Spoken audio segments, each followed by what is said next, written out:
السلام علیکم ورحمۃ اللہ. نحمده ونستعينه ونستغفره ونؤمن به ونتوكل عليه ونعوذ بالله من شرور انفسنا ومن سيئات اعمالنا. من يهده الله فلا مضل له ومن يضلل فلا هادي له. واشهد ان لا اله الا الله وحده لا شريك له واشهد ان سيدنا ونبينا ومولانا محمدا عبده ورسوله. بلغ الرسالة وأدى الأمانة ونصح الأمة صلى الله تعالى عليه وعلى آله وأصحابه وسلم تسليما كثيرا كثيرا. أما بعد.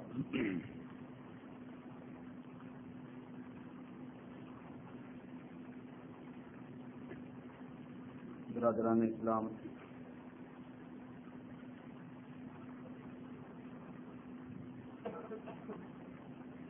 انسان کے ساتھ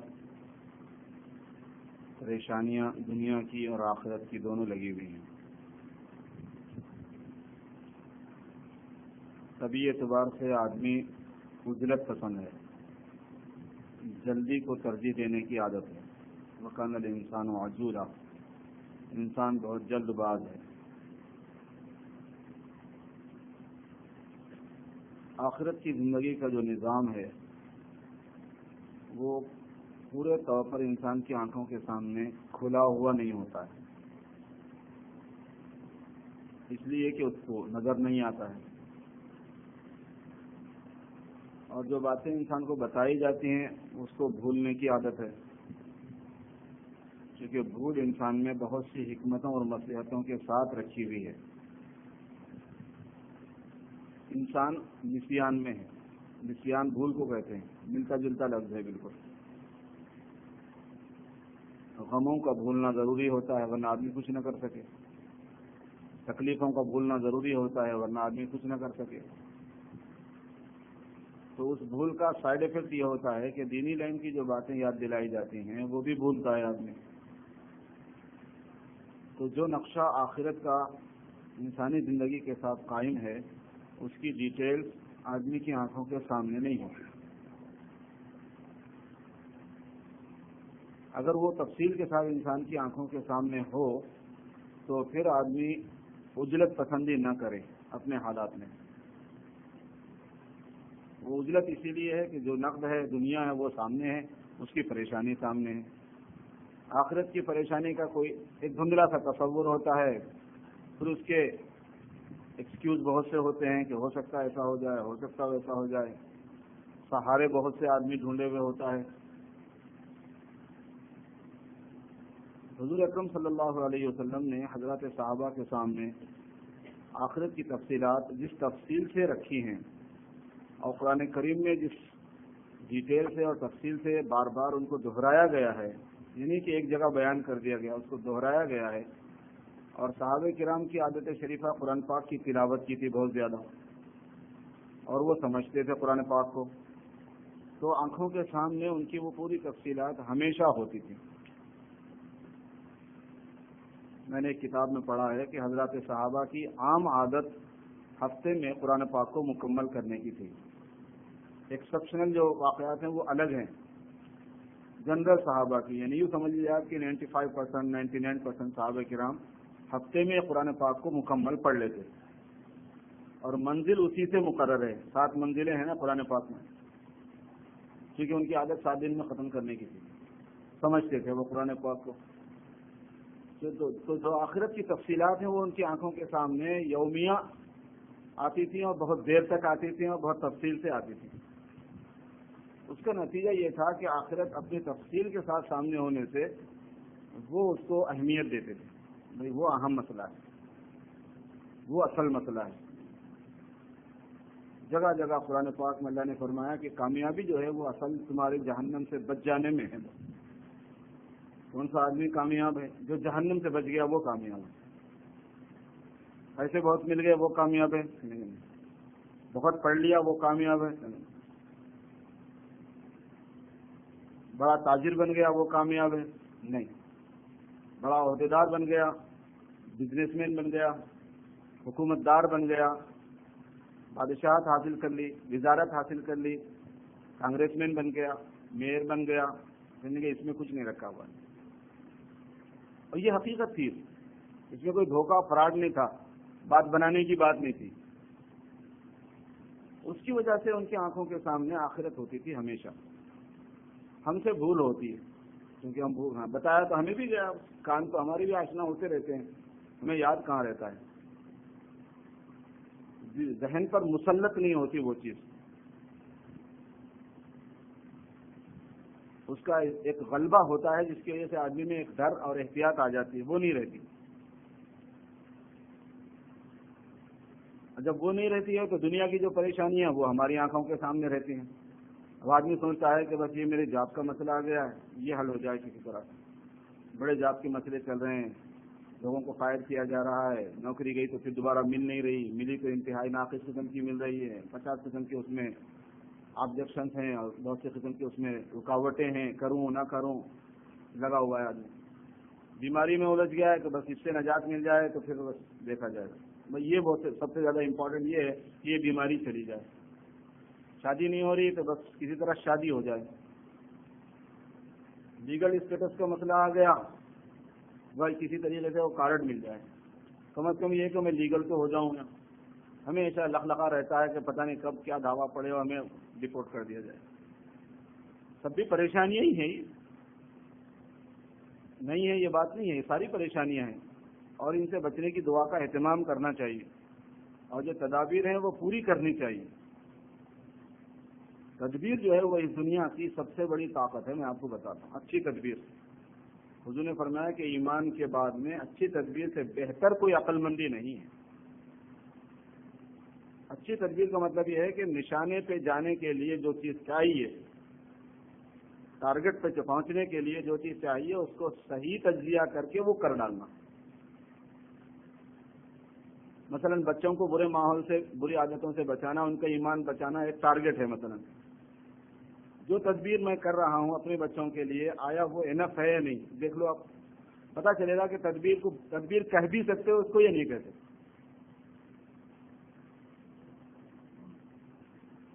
کسی بڑی نوکری کے واسطے آدمی کر رہا ہے، پڑھ رہا ہے، ہفتے میں 2 دن کبھی کتاب دیکھی نہیں دیکھی، جاب کر کے آئے، پھر وہاں سے سوچا کہ پہلے گھر بار کو دیکھوں گا، پھر اس کے بعد میں موقع ملا تو پھر کتاب دیکھوں گا، پھر امتحان دینے بیٹھ گئے. 4 مرتبہ سے فیل ہو رہے ہیں، 5 مرتبہ سے فیل ہو رہے ہیں، 6 مرتبہ سے. تدبیر ہی نہیں کی تو فیل نہیں ہوں گے تو کیا کامیاب ہوں گے؟ صحیح تدبیر اگر کسی کو مل گئی تو سمجھو کہ تقدیر مل گئی. اتنا جوڑ ہے دونوں میں. صحیح تدبیر اگر کسی نے کیچ کر لی، اس نے تقدیر پکڑ لی اپنی.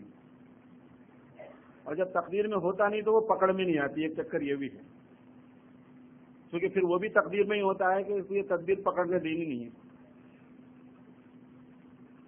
تو غرض یہ ہے کہ تدبیریں تو میرے دوستوں پریشانی اور پرابلمس کی کرنی ہیں، لیکن بحیثیت مسلمان کے ایک بہت ہی اہم بات جو میرے اور آپ کے ذہن میں رکھنے کی ہے وہ یہ ہے کہ حالات کا نشیب و فراز، اونچ نیچ، مد و جزر یہ چلتا رہے گا. سب سے زیادہ اہم چیز یہ ہے کہ اپنا ایمان بچا ہوا رہے اور ایمانی تقاضے وہ بچے ہوئے رہے. ایمانی تقاضوں کو آدمی پورا کرے. ہم جس دور سے گزر رہے ہیں، جن مراحل سے ہم گزر رہے ہیں، اس کی سب سے اہم بات یہ ہے کہ دنیا میں انسانوں کو کھانے پینے کی لائن کی الجھنیں آئیں گی ضرور، لیکن اتنی زیادہ نہیں آئیں گی کہ آدمی اس کو افورڈ نہ کر سکے یا اس کا سولوشن نہ تلاش کر سکے. لیکن ایمان کی لائن سے اور دین کی لائن سے جو فتنے آئیں گے، حضور صلی اللہ علیہ وسلم کے ارشادات کی روشنی میں یہ بات سمجھ میں آتی ہے کہ اس کا مقابلہ کرنا ہر مسلمان کے بس میں مشکل ہوگا، ہر ایک کے بس میں نہیں ہوگا. اس کی بہت اہمیت ہے. ہم جس دور سے گزر رہے ہیں، ہم یوں کہہ سکتے ہیں کہ یہ دجالی فتنے کے قریب کا دور ہے. دجال کا فتنہ اپنی زمین بنا رہا ہے، اپنے آلات سیٹ کر رہا ہے. ایسی ایسی تدبیریں وجود میں آئیں گی انسان کو دین سے ہٹانے کی کہ آدمی سوچ بھی نہیں سکتا. اور دین پر چلنا اتنا مشکل کیا جائے گا کہ آدمی کے لیے یہ ڈیسائیڈ کرنا مشکل ہوگا کہ میں دین کو لوں یا دنیا کو لوں. دونوں کو جمع کرنا امپاسبل نظر آئے گا اس کو بظاہر. اب 2 ہی صورتیں رہ جائیں گی کہ آدمی یا دنیا پہ راضی ہو جائے کہ سب کی طرح میں بھی بے ایمان، چھوڑو دیکھا جائے. اس لیے اپنے سارے پرابلمس کے ساتھ، اپنے سارے مسائل کے ساتھ، اپنی ساری الجھنوں کے ساتھ، اپنی ساری دشواریوں کے ساتھ، اپنی ساری مصیبتوں کے ساتھ ایمان پر جینا، ایمان پر مرنا، اور جو ایمان کی ذمہ داریاں اور تقاضے ہیں ان کو نبھانا، یہ اس وقت کا میرے اور آپ کے لیے سب سے اہم مسئلہ ہے۔ میں آپ کو یہ بتاؤں کہ شیطان اور شیطانی طاقتیں آپ کے اپنے آپ کو مسلمان کہنے سے اتنا برا نہیں مانیں گی، ٹھیک ہے، آپ اپنے کو مسلمان بولتے رہو، لیکن آپ کے اپنے آپ کو مسلمان بنانے سے یہ ان کے لیے ناقابل برداشت ہوگا۔ مسلمان کہہ لینا الگ چیز ہے، مسلمان بن کے رہنا الگ چیز ہے۔ آپ اسلام کی پریکٹس کریں یہ بالکل الگ چیز ہے۔ اسلام کا تصور خراب کیا جائے گا، اسلام کی پریکٹس کرنے والے کا نام بدلا جائے گا، اسلام کے نام پر غلط چیزیں منسوخ کی جائیں گی۔ اسلام جو امن کا علمبردار ہے، سلامتی کا پیغامبر ہے، رواداری کا مذہب ہے، ہمدردی کا مذہب ہے، غمخواری کا مذہب ہے، انسانیت کو انسانیت دینے کا مذہب ہے، انسانوں کے اندر امن و آشتی کا مذہب ہے۔ انسان تو خیر انسان ہے، جانوروں کے ساتھ بہتر سلوک کی تعلیم دینے والا ہے، جانوروں کو بھوکا مارنے پر جہنم کی وعید سنانے والا ہے، جہنم کے بھوکا مار دینے پر، اس کے کھانے کی فکر نہیں کرنے پر جہنم میں پہنچانے کی خبر دینے والا ہے۔ اسلام تو وہ مذہب ہے۔ انسانیت کے ساتھ میں ہمدردی، جانوروں کے ساتھ ہمدردی، گنہگار سے گنہگار کو کرنے پر مغفرت کی خوشخبری سنانے والا مذہب ہے۔ فاحشہ عورت نے کتے کو پانی پلا دا جو پیاسا تھا اور بلک رہا تھا پیاس کی وجہ سے، اور اندازہ تھا کہ مر جائے گا۔ خراب عورت تھی، جو فاحشہ ہوگی تو وہ نماز پڑھتی تھی، وہ روزے رکھتی تھی، وہ زکات دیتی تھی، وہ حج کرتی تھی۔ جب وہ تھی ہی کاروباری عورت تو اس کو کیا کام تھا؟ لیکن انسانیت کا غم تھا، اللہ کے مخلوق کے وہ تھی اس کے پاس، جو جاندار ہے وہ قابل ہمدردی ہے، رحم ہے۔ اس نے دیکھا کہ یہ کتا پیاسا تڑپ رہا ہے، اس کو پانی پلا دیا جائے۔ پانی پلانے کا کوئی انتظام نہیں تھا، اس نے وقت پر فیصلہ کیا۔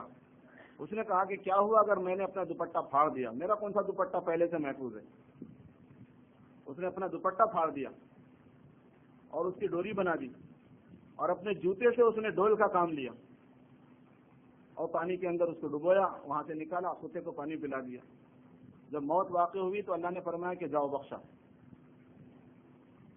کتے کے ساتھ ہمدردی ہوئی، جاؤ بخشش، سارا پاپ دھل گیا ایک ہمدردی پر۔ کیسے کیسے پاپ اس نے نہیں کیے تھے، مگر ایک وقت آئے گا کہ جب آپ اسلام کی تعبیر غلط سنا کریں گے، پروپیگنڈا غلط سنا کریں گے، اور پروپیگنڈے کے بارے میں بلیو ایسا بنا دیا جائے گا کہ آپ کے پاس ذریعہ علم وہی ہوگا، بس بھائی یہ کہا جا رہا ہے ایسے ہی ہوگا۔ اب بھی انسان یقین کرے گا کہ ہاں ایسے ہی چکر ہے کچھ۔ اس لیے مسئلہ کیا ہے؟ مسئلہ اسلام پر رہنے کا ہے۔ اللہ پاک نے انسانوں کو آزاد بنایا ہے، آپ جس مذہب کو سچا سمجھتے ہیں اس مذہب کی تعلیمات پر عمل کریں، اس کی پریکٹس کریں، اس پر جمے ہوئے رہیں۔ آزادی کا تو یہی مطلب ہے کہ جس چیز کو میں حق سمجھتا ہوں اس کو اپناؤں۔ اور دجال کیا کرے گا؟ وہ یہی کرے گا۔ دجل کا مطلب یہ ہے کہ ہو کچھ، بولے کچھ، بتائے کچھ۔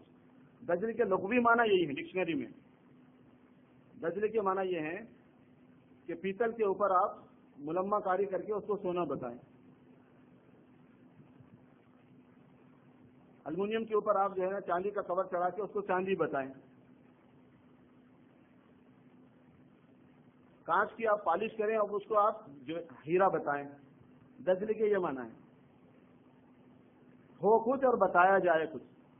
اور دجال جو ہے یہ مبالغے کا صیغہ ہے، بہت ہی زیادہ دجل کرنے والا، دجال اس کو کہتے ہیں۔ اور حضور نے فرمایا کہ 30 میرے بعد میں جھوٹے دجال آئیں گے، کذاب اور دجال آئیں گے، اور سب سے بڑا دجال کو مسیح الدجال کہا جاتا ہے، وہ آئے گا، وہ دجل کرے گا۔ دجل کس چیز میں کرے گا؟ روٹی پانی میں کرے گا، نوکریوں میں کرے گا، کھانے پینے میں کرے گا؟ نہیں، اس میں دجل نہیں ہے۔ دجل کا مسئلہ یہاں پر یہ آئے گا کہ ایک آدمی کو مسلمان نہ رہنے دیا جائے، تو مجھے آپ کو سمجھنا ہے اس نزاکت کو کہ بھئی ہم کو کسی سے لینا دینا نہیں، مگر ہم کو اپنے مذہب پہ چلنا ہے اور جمنا ہے اس کے اوپر اور مذہب کی پریکٹس کرنا ہے. یا ایھا الذین آمنوا ادخلوا فی السلم کافہ، ایمان والو اسلام میں پورے پورے داخل رہو، ایمان والو اسلام میں پورے پورے داخل ہو جاؤ. اسی لیے حضور پاک صلی اللہ علیہ وسلم نے مختلف تدابیر بتائیں ایمان پر جمنے کی آخری زمانے میں اور اسلام پر جمنے کی، حتیٰ کہ وظیفے تک بتائے. جو اور تدبیریں تو آدمی کرتا ہی ہے، لیکن کچھ نہ کچھ پڑھنے پڑھانے کے وظیفے بھی ہوتے ہیں. مشہور حدیث آپ نے سنی ہوگی کہ جو آدمی سورہ کہف کی ابتدائی آیتیں اور آخری آیتیں ہر جمعہ پڑھتا ہے وہ دجال کے فتنے سے محفوظ رہے گا. دو باتیں علماء نے اس کی تشریح میں فرمائی. ایک بات تو یہ فرمائی کہ شروع کے اور آخر کے مضامین میں یہ بات ہے، اس کے میننگ میں یہ بات ہے کہ جب آدمی پڑھے گا تو اس میں غور کرے گا تو وہ دجال کے فتنے سے ریلیٹڈ مضامین ہوں گے وہ، اور اس کی وجہ سے اس کو دین پر جمنا آسان ہوگا، وہ کھرے کھوٹے کو پہچانتا رہے گا. اور علماء کی ایک بڑی جماعت اس کی بھی قائل ہے، اور یہ بھی کوئی ویسی بات نہیں ہے. انہوں نے یہ کہا کہ قرآن پاک کی آیتوں میں تاثیر ہے جیسے دواؤں میں تاثیر ہے، جیسے چیزوں میں تاثیر ہے وہ اللہ کی رکھی ہوئی ہے. قرآن پاک کے کلمات میں تاثیر ہے وہ بھی اللہ پاک کی رکھی ہوئی ہے.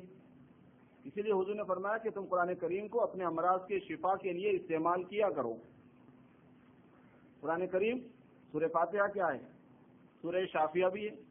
حضور نے خود اس کا نام بتایا کہ جیسے یہ فاتحہ ہے ایسے ہی یہ سورہ کافیہ ہے، ایسے ہی سورہ شافیہ ہے، شفا دینے والی سورت بھی ہے. صحابہ کی ایک جماعت جا رہی تھی، ایک قبیلے کے سردار کو سانپ نے کاٹ لیا، وہ تڑپ رہا تھا. انہوں نے پوچھا کیا ہوا، کیوں جمع ہے؟ کہنے کہ یہ ہمارا سردار ہے اور اس کو سانپ نے ڈس لیا ہے. انہوں نے کہا کہ اگر میں پڑھ دوں دعا تو مجھے کچھ جول دے دو گے تم؟ جول کا مطلب ہے وہاں صحابہ کرام ساری کی ساری جماعت بہت بھوکی تھی، کھانے پینے کا کوئی انتظام نہیں تھا، 3 دن کا فاقہ ان پر ہو چکا تھا. تو انہوں نے کہا کہ کچھ کھانے کا انتظام کر دو گے؟ تو انہوں نے کہا ہاں کر دیں گے. انہوں نے اس کو دم کیا، وہ اچھا خاصا بلا چنگا ہو گیا، زہر پورا اتر گیا. وہ جو اجرت لینی تھی لے لی، سارے صحابہ پہ تقسیم کر دیا، کھا لیے پی لی، اپنی جان بچا لی. بعد میں دوسرے صحابہ نے کہا کہ یار آپ کو کون سا منتر آتا ہے؟ بخاری شریف میں ہے یہ روایت، آپ کو کون سا منتر آتا ہے؟ یعنی کہ منتر کیا آتا؟ میں نے حضور سے سنا تھا کہ سورہ فاتحہ جو ہے وہ شفا والی صورت ہے، میں نے پڑھ کے پھونکی اس سے قصہ ختم ہو گیا. اچھا یقین کا یہ حال تھا کہ وہ جانتے ہی نہیں تھے اس بات کو کہ اب یہ کم نہیں ہوگا. یقین کا یہ کیفیت حضور سے سنا ہوا تھا. یقین کی یہ کیفیت تھی کہ اس کے مقابلے میں جو دوسری بات ہوتی ہے نا وہ صحابہ کے ذہن میں آتی نہیں تھی. اور علماء نے لکھا ہے کہ اگر یہ کسی بات کے بارے میں یقین ایسا ڈیولپ ہو جائے کہ اس کے مقابلے کی بات ذہن میں نہ آئے تو بطور کرامت کے وہ چیز ظاہر ہو کر ہی رہ جاتی ہے، اس کا ظہور ہو ہی جاتا ہے. اسی واسطے علماء کی ایک جماعت نے یہ کہا کہ سورہ کہف کی ابتدائی آیتیں اور آخری آیتیں ان کلمات میں یہ تاثیر ہے کہ فتنہ دجال سے بچائیں گے. اللہ کی رکھی ہوئی تاثیر ہے وہ، اللہ جس چیز میں جو چاہے رکھ دے. اس سے معلوم ہوا کہ حضور پاک صلی اللہ علیہ وسلم کو اس کا کتنا اہتمام تھا کہ جب آخری دور میں اور دنیا کے آخری مراحل میں مسلمانوں پر جو آفات آئیں گی ان آفتوں کا علاج ان کو بتایا جائے، ان کی تدابیر سے انہیں واقف کرایا جائے، فتنوں سے انہیں بچایا جائے. کیونکہ جو فتنے سے بچ گیا میرے دوستوں اور ایمان کی سلامتی کے ساتھ اس دنیا سے نکل گیا بس وہ کامیاب ہے. بہت پیسے کما کے گیا وہ کامیاب ہونا ضروری نہیں ہے، پاسبل ہے کہ پیسے بھی کمایا ایمان بھی بچا لیا، ٹھیک ہے کامیاب ہے. بہت پڑھ لیا ناکام ہونا ضروری نہیں ہے، پڑھ بھی لیا ایمان بھی بچا لیا، یقیناً کامیاب ہے. بہترین لگژری لائف اس نے گزاری، اس کے ساتھ ایمان کی بھی سلامتی کا اہتمام کیا، دنیا میں بھی آرام سے رہا اور پھر بھی کامیاب ہو گیا. لیکن ایمان کے بغیر کامیابی کا کوئی کانسیپٹ نہیں ہے. اور جس لیول کا ایمان آدمی کے ساتھ ہوگا، جس معیاری قسم کا، اس کے ساتھ کامیابی کا معیار بھی وہی ہوگا. اس لیے اس دنیا میں کامل ایمان کی فکر رکھنا ہے. یہ ایمان والا اللہ نے ہمیں بنایا ہی ہے تو بھئی یہ دنیا تو کمانے کی جگہ ہے، اپنے ایمان کا کمال کماؤ، اپنے ایمان کا کمال سیکھو، اپنے ایمان کے کمال پر رہنے کی فکریں کرو، اس کا ایک ماحول بناؤ، اس کے لیے اپنی ہمت بڑھاؤ، ساتھیوں کو اپریشیٹ کرو. جو دین پر چل رہا ہے اس کا حوصلہ توڑو مت، اس کا حوصلہ جوڑو، بڑھاؤ اس کو. ہاں بھائی تم صحیح کر رہے ہو، ہم سے غلطی ہو رہی ہے. رات میں ہمارے ایک دوست آئے تھے، وہ بتا رہے تھے کہ ان کے خاندان والوں نے ان کو ایک مسئلہ بنایا ہوا ہے ان کی داڑھی پہ کہ یہ تم نے کیا صورت بنائی ہوئی ہے، دیکھو تم کتنے بڈھے لگ رہے ہیں، یہ لگ رہے ہیں، وہ لگ رہے ہیں. ایک مسلمان بھی ہے. میں نے کہا ان کے منہ سے شیطان بولتا ہے، آپ کو پتا ہے. جو اس طرح کی باتیں کرے ان کے منہ سے وہ نہیں بول رہا ہے، وہ شیطان بول رہا ہے. چاہے مرد بولے یا عورت بولے، دوست بولے یا کوئی اور بولے، پیرنٹس بولے، تب بھی شیطان ہی بول رہا ہے. وہ دین پر چلنے میں اپریشیٹ کرو، انکریج کرو، حوصلہ افزائی کرنا ہے.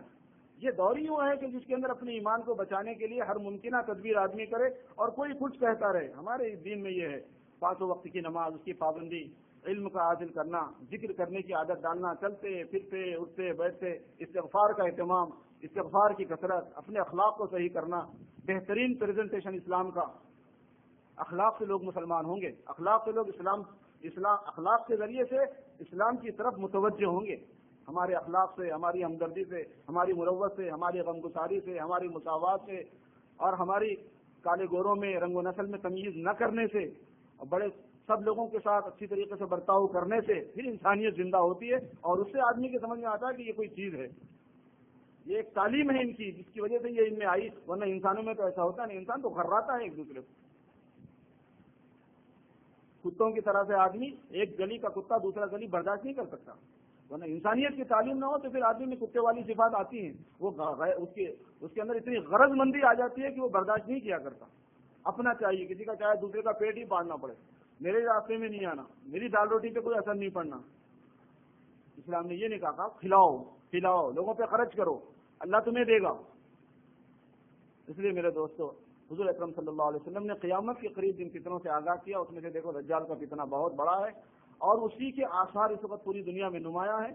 اور اس فتنے کا تعلق براہ راست اسلام پر جینے، اسلام پر مرنے اور اسلام کی پریکٹس کرنے سے ہے. ہر مسلمان کو چاہیے کہ وہ اپنے ایمان و اسلام کی سلامتی اور اس کی فکر پوری طرح رکھے، اپنے لیے بھی اور اپنی اولاد کے لیے بھی. اللہ ہم سب کو عمل کی توفیق دے. اعلانات سن لیجیے، پھر سنتیں پڑھ لیجیے. سید امام صاحب کی بیٹی کی سرجری ہوئی ہے، ان کی صحت یابی کے لیے دعا کی درخواست. اللہ پاک صحت عطا فرمائے. مناف عمر صاحب کی صحت یابی کے لیے دعا کی درخواست. اللہ انہیں بھی صحت دے دے. فہیم الدین صدیقی صاحب کا ہارٹ اٹیک ہوا ہے، اللہ پاک ان کو عافیت سے صحت عطا فرما دے.